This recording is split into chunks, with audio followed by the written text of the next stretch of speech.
welcome to 5 Non-Negotiable webinar by RCAS. My name is Musab Fagiri. Thank you for joining us today. We will keep this tight and practical. So a couple of housekeeping items. This session is recorded. Please leave your questions in the Q&A section. We will get back to them at the last segment. So we'll be running on time. If we don't get to your questions live, we will follow up with you. A quick word about RCAS. RCAS is the independent advisory. Our focus is simple, is crisis management and leadership. Now I'll hand it over to Rob and James for a brief introduction. Thanks for that, Musab. So here at RCS, we're just entering into our 6th year. Just a quick bit about my background. I spent about 30 years in the Royal Canadian Mounted Police. I spent 4 years with CANSOFCOM supporting the war in Afghanistan. After that, I went and I was a CSO for a large Canadian retail bank. And then after that, 4 Seasons Hotels, just before starting RCAS. So we're a strategic risk management company. Our origins are in crisis management, and I would say physical security, but we've morphed that in and they just adapted to market, and we're more focused now on crisis leadership. And specifically, what is that? James, over to you. Yeah, well, great. Quick background on me, 33 years in the Canadian Armed Forces, most of that at our Tier 1 Special Operations Unit, building and leading teams. I get out in the middle. I was a police officer, municipal police officer for 3 hours until 9/11. Then I went back into the military. When I left the military, I was chief security officer for a Canadian multinational on 5 continents and joined Rob 3 or 4 years ago in RCAS. So let's just talk really briefly, is orient why we're doing this and why we're doing this now. What we're talking about today in the short time that we have is not theory. All right, this is real life stuff. Rob and I both just finished being crisis responders for several companies, clients in the Middle East because of the current conflict that's going on. This is live conflict, real people, real risk, and it's still happening. It's not stabilizing. It's actually getting quite much more complex. But what we've seen was very consistent. It's not uncommon that companies are a little bit too slow, too unclear when it mattered. So we're going to talk about that. And in a crisis, slow and unclear, it gets people hurt. So which ones got it right? The ones that acted early, that acted boldly with a few key fundamentals. And Rob, how about you start us off with the first one? Thanks for that, James. So one of the first key things that just came out of this, just given the nature of the conflict and most of the countries that we were responding to were in the GCC, was there was a shelter-in-place order, just given the counterattacks and falling missile debris as people started to get ready. Am I leaving or not leaving? So let's just talk about shelter in place. When those orders were issued by most of the corporations going out there, it was interesting to see that most organizations, well, what do I need? Well, you need food for at least 7 days. Not everyone thinks of that. Or 3 to 7 days. It depends on the nature of your environment. Folks were asking for very specific things like, well, what do I need? Do I need batteries? Do I need cooking supplies? All conversations that in the perfect world would have happened months ago or part of crisis management planning. But James will get to that in a moment. So when you have a shelter-in-place order, okay, and just recognizing that could happen anytime for a variety of reasons, okay? Not just the conflict. It could be weather. It could be any type of crisis where it's safer to stay in your home until other situations evolve. There should be some type of checklist that you're providing to your organization. So 2 things. One, how do they sustain themselves for 3 to 7 days or whatever that period of time is that you've judged appropriate for your market, okay, and environment. It's going to change country to country. Everything from flashlights, cash, like I said, cooking supplies, first aid, having backup communications, because maybe your primary communications will fail. The next piece just on the shelter in place is if it gets worse, and again, James is going to talk about escalation triggers in a moment. What if you need to leave right away? Do you have a go bag? And for James and I, that's just something part of our crew. We always had a bag ready to go with, am I leaving for 24 hours, 72 hours, or a week? We had supplies at the ready. And again, that'll depend on, so do you have enough medication like if you're taking a special medication, do you have that at the ready? Do you have things like everything from sunscreen, some cash. What documents do you need to travel with if you had to leave immediately? Is your passport up to date? If you're going to go into a neighboring country, is there a visa that would be appropriate? Is there a work permit? Because you don't know where you're going to be ordered to head out to. So having these things prepared beforehand, testing these checklists beforehand, is one of our key takeaways from this, and something that we didn't see happening that common. And I talked about transitioning from either being in a shelter-in-place mode or, now it's time to evacuate. Well, that speaks directly to an escalation trigger. And James, I'm going to hand that over to you, please.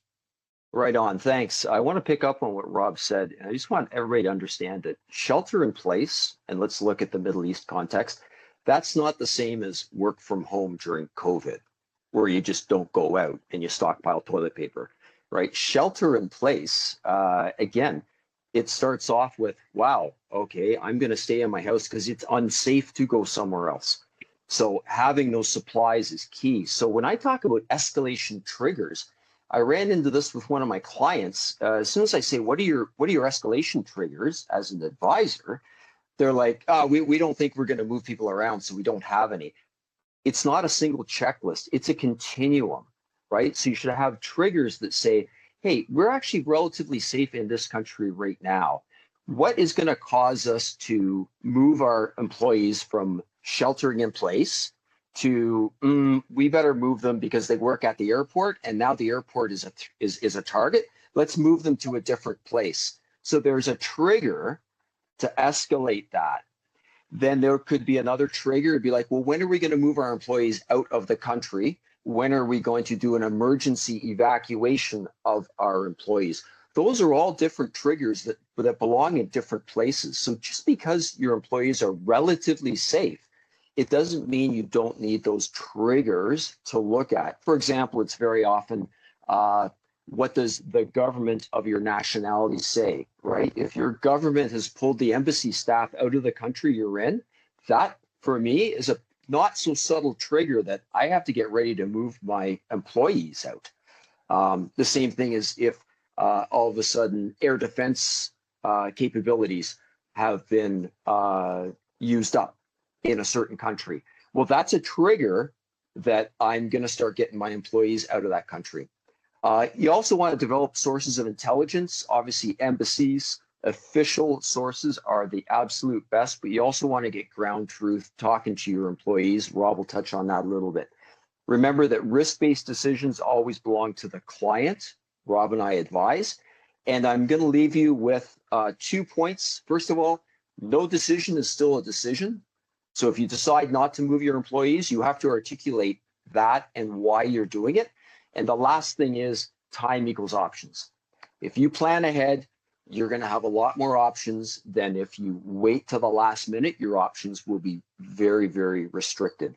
I touched on talking to employees. Rob, do you want to just talk about that a bit? Yeah, so our third point here, folks, is sort of the what we'll call the communications plan. I want to be dead clear. This is not the PR exercises. This is not your communications department and organization saying, yes, we have expats somewhere in the Middle East right now, and they're in grave danger, and we're most companies aren't going to have any public discussion about this. Happens in the background. When I'm talking about communications here, it's let's say your head office, and we'll pick Ottawa here, and we've got people in a Middle Eastern country. I'll pick Dubai, and how do I know how many people are there? How am I communicating with them? Are they okay? And setting up some type of system. We saw one client, I thought it was quite clever. They had an intranet. They all worked on the same intranet, and they just set up a quick form. Everybody okay? How many people in your house? And they filled that out, and they had a daily check-in. That was just one method. Some folks were using WhatsApp or Signal. One thing we were recommending to folks is to keep a very light, in James and I's old world, we'd call that a duty log. So at 11:07, I checked and I had 98% of my people accounted for. We issued a shelter-in-place order at noon today on Tuesday.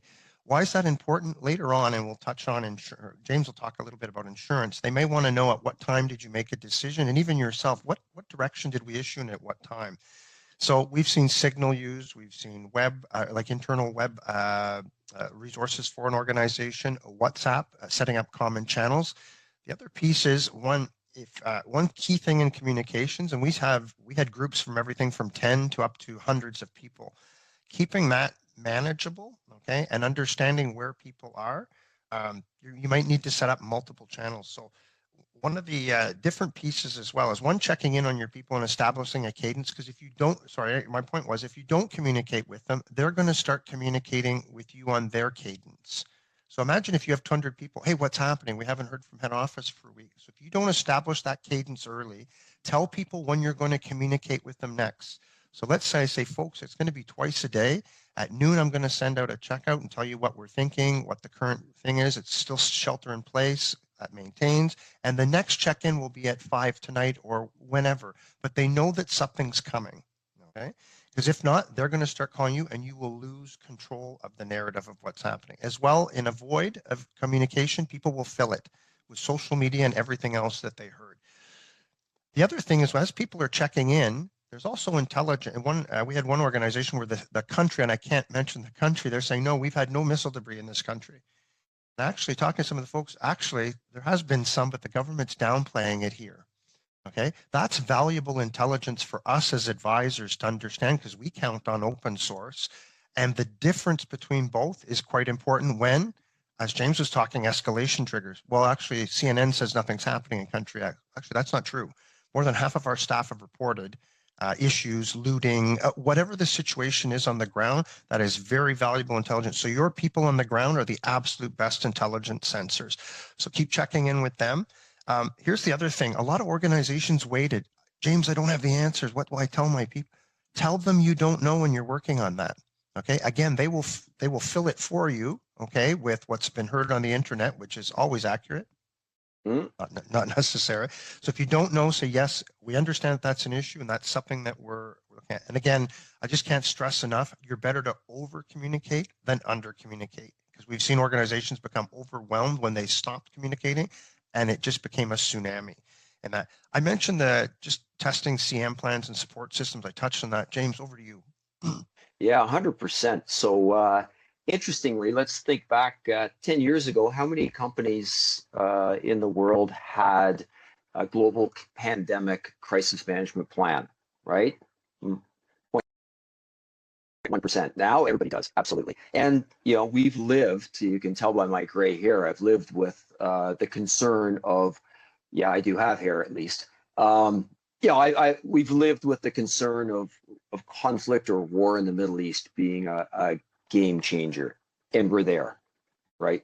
This is happening. So I'm making a broad assumption, which was proved inaccurate in the last month and a half, that every company that has employees, expats in the Middle East, has a solid crisis management plan. This is a living document, right? It starts with your risk register. What can go wrong? What can we do to prevent it? And if we can't prevent it, how are we going to mitigate the adverse effects in priority for our employees and then eventually for our company, our reputation, et cetera? We're worried about the employees. That's what we're talking about. So as an employee, starting at the ground floor, if you're in another country, you should be asking, hey, what's our crisis management plan? What's the status? What do I do? And when are we having our next exercise? Now, this is a very interesting topic. We have had clients that say, yeah, we review our crisis management plan every 2 years or every 6 months. That's awesome. What do you mean review? Like sometimes, unfortunately, it's as simple as, yeah, we count the pages. I'm being facetious, but that's pretty darn close. Other companies will actually run a scenario at the corporate level or the regional level once a year. That's where we want to be. Something as simple as checking the call-out lists. And we've seen it where you go in to do an audit and we're going through the call-out list. It's like, okay, so your external strat comms is Rob, right? Oh, no, he actually left the company a couple of years ago. Okay, that's not useful. I'm going to go back to time equals options, right? So as these crisis management plans are reviewed and they're living documents, let's focus on the outcomes, not the scenarios. When we run an exercise, we'll often run an exercise that has nothing to do with the industry. If it's a running shoe manufacturing company, we'll run a crisis management plan that's actually dealing with hospitality and hotels, just to get everybody out of the, well, this is how we always do it. There's a lot we can talk about. I'm going to just talk about a couple of more points. Stakeholder mapping is very important, and it's geographic. So the last case I worked, which actually was a week ago, the in-country security manager had excellent stakeholder mapping. He had a direct line to the right office in their national embassy in the country in the Middle East. He had a great network. He had been there for years. So he really had what Rob referred to as ground truth, like what's really happening, and also what's the official word. He also had the right contacts with the host government as well, and obviously head office. The other thing that what we are concerned about is always making sure that the company is working with their insurer. Every insurer has a dedicated response company. Rob and I work for one of those as an adjacency to RCAS. And we find, unfortunately, that the actual clients aren't really aware of what's within their policy, what's outside of their policy, what they should be taking advantage of. We can do a lot of that in an explanation, but it's best done, again, time equals options. That's best done well before an emergency. It should be walked and talked through at regular intervals.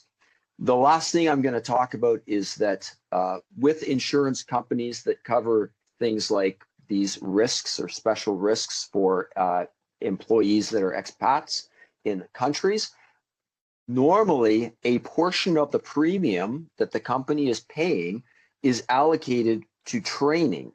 It's already paid for.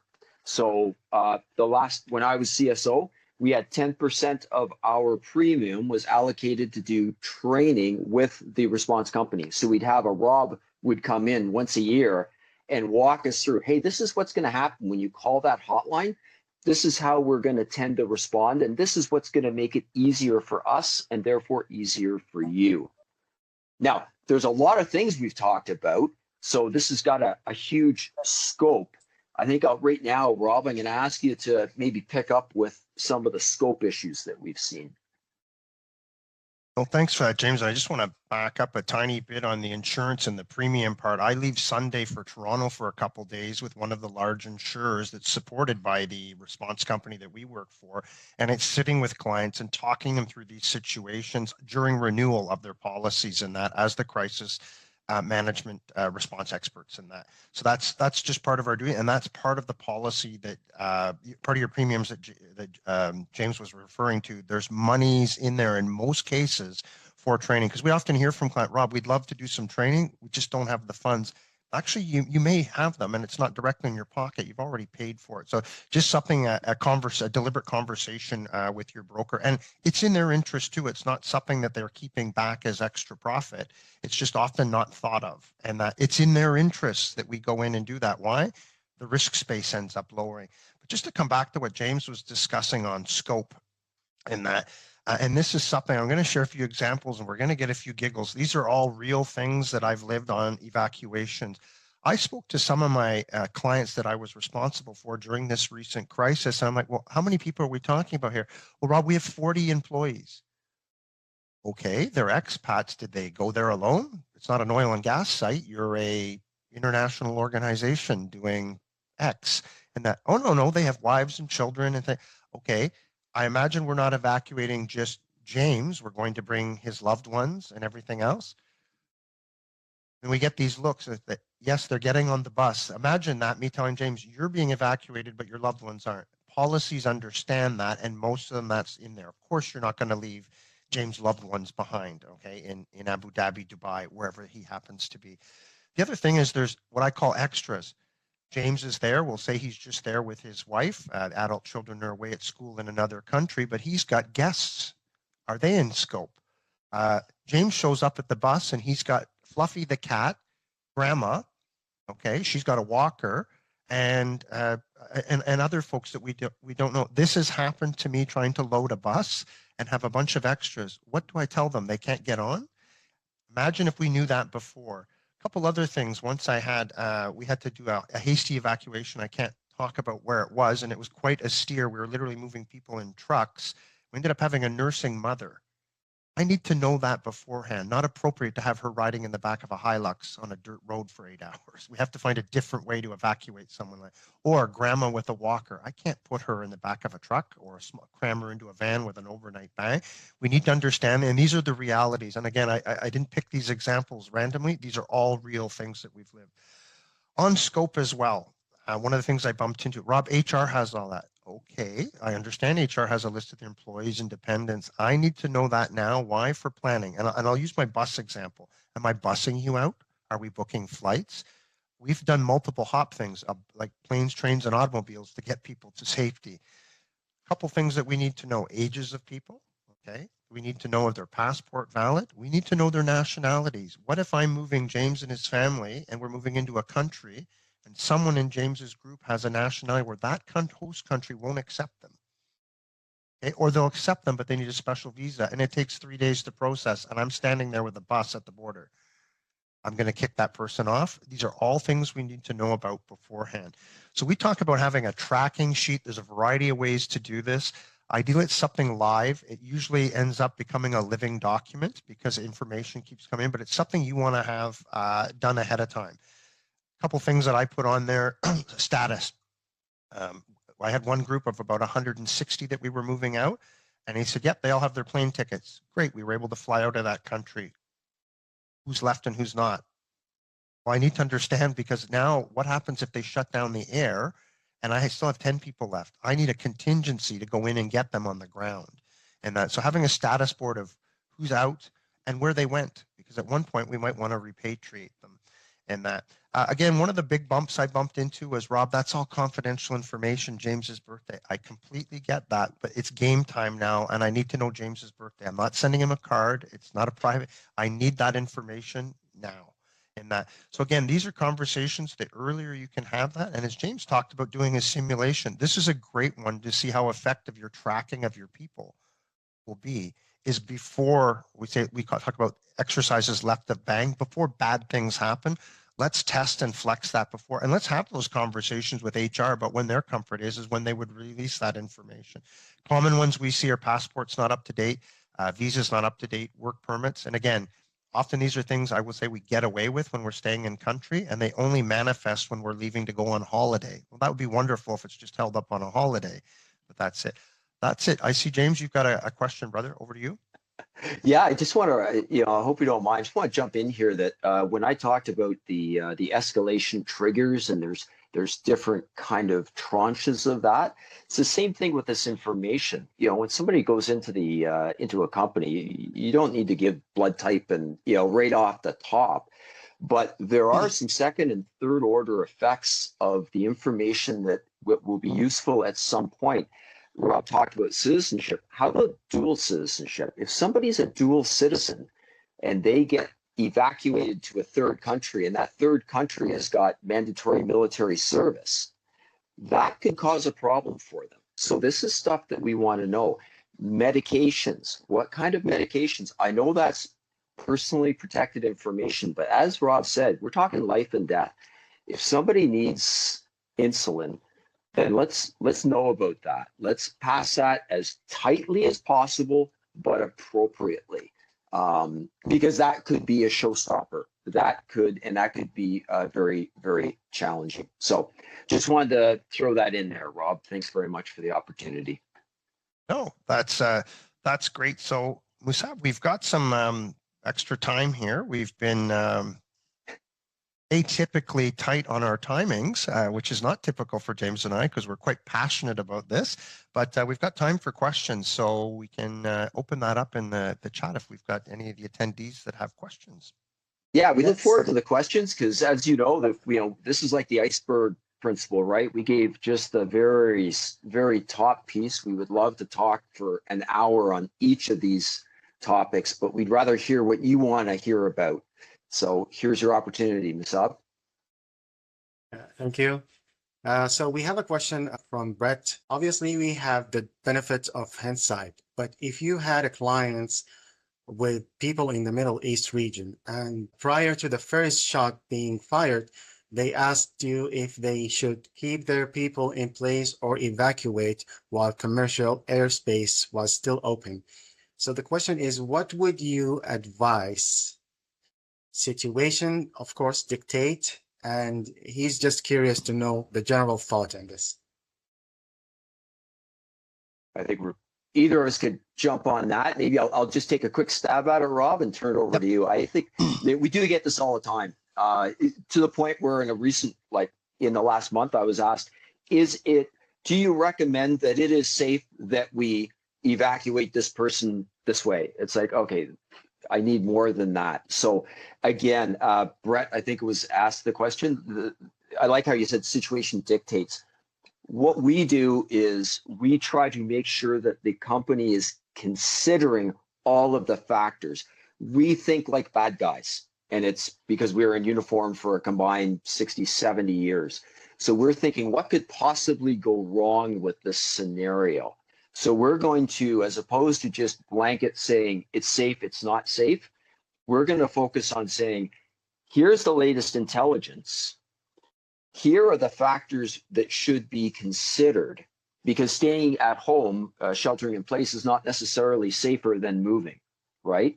So that's just my first shot. Rob, you've got a lot more to talk about, I know. Just in preparing for the webinar, James and I, just a common theme, and not just for this conflict, there's a very interesting thing about the human being. And I'll remember my first trip to Afghanistan as a police officer, being embedded to a military unit. I was quite nervous in the first few days, and I can tell you by day 4, I'm having a Tim Hortons, and we heard something hit not too far away from the bear base where we were, and we just sort of looked at each other. That was close, like that. The human being can get used to a very adverse environment, and there's a reason they bring us home after a while. We always make sure that we're not taking risk lightly, but I can tell you that as missions go on and on, we're like, yeah, that's okay. I look at culturally and in different parts. I'm looking at clients that have had people for 7, 8 years living in Israel. And I talked to some of our friends there that live there that are Israeli. Like, hey, if you need to have the family, like, Rob, this is a Tuesday. And we're like, no, Iran's hitting you. Nah, don't worry about it. And then we have other places like Abu Dhabi and Dubai, which are fairly open and are not used to being involved in a conflict. And in the beginning, it's like, as soon as they heard this was breaking, we had whole companies fly teams out. But then even less than a week later, we're talking, yeah, all the expat bars, everybody's out on the patio having a beer on Friday night. It's not a big deal. And that the human being will get used to things very, very, and just think of our COVID experience, first few weeks, and after a while, it's not great.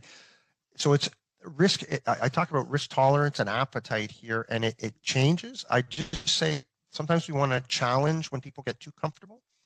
Okay. And it's all going to go back to what is your organization's risk tolerance level. And James and I can only advise. I always try to advise, though, from a perspective of if this was my family living somewhere, what would the advice be? And so we saw everything from companies, like I said, completely leave countries that weren't even that directly affected in the GCC. And then others, absolutely nothing. And quite honestly, if it was my family, I would be telling them, you are leaving. Actually, I would be telling you're leaving now. So we see quite a range and quite a variance in that. So I know we're not answering your question directly, Brett. It's I won't say it depends, but we see I will say our advice typically is country by country, and it's fairly consistent because we're trying to follow government and governmental advice as well and their risk tolerance. So back to you, Musab. Do we have any other questions? We have a couple of questions, but we're running out of time. So I just want to thank you, both of you, Rob and James. It was a valuable session. And for everyone who's watching, thank you so much for joining this webinar. And remember, it's only a crisis when you're not prepared. Thank you so much.